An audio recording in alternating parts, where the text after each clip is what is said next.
आज Doubtnut app download करें। Doubtnut पर अपने सभी गणित, रसायन विज्ञान, भौतिक विज्ञान और जीव विज्ञान के डाउट्स का करो सफाया। बस प्रश्न की फोटो खींचो, एक ही प्रश्न को क्रॉप करो और तुरंत वीडियो सोल्यूशन पाओ। अभी डाउनलोड करें। हेलो स्टूडेंट्स, प्रश्न है निम्नलिखित कथनों के लिए दिए गए शब्दों में से संबंधित शब्द लिखिए। तो देख लेते हैं, यहाँ पर हमें दिए गए हैं शब्द जैसे कि पूर्वावस्था या प्रोफेज, मेटाफेज, पश्चावस्था और अंत्यावस्था। ये सभी जो अवस्थाएं हैं ये केंद्रक विभाजन की उपप्रावस्थाएं हैं और हमें कथन दिया गया है गुणसूत्र बिंदु या सेंट्रोमियर दो में विभाजित हो जाते हैं।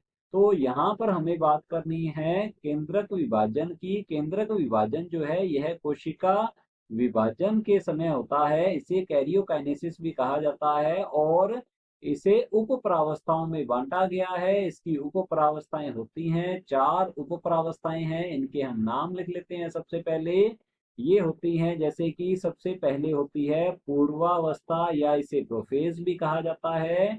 दूसरी है मध्यावस्था, इसे मेटाफेज भी कहा जाता है। और तीसरी आ जाती है हमारे पास पश्चावस्था या फिर इसे एनाफेज कहा जाता है। और अंत में आ जाती है अंत्यावस्था या फिर इसे टीलोफेज कहा जाता है।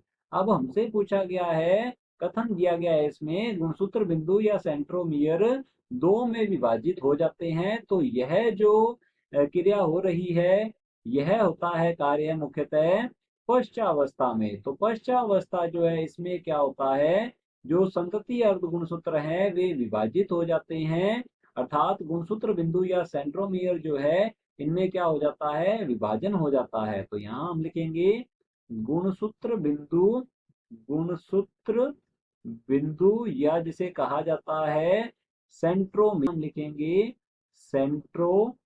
सेंट्रोमियर का विभाजन हो जाना। सेंट्रोमियर का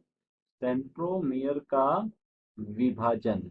और यदि आगे की ओर देखें तो क्या होता है कि संतति अर्ध गुणसूत्र जो है, संतति अर्ध गुणसूत्रों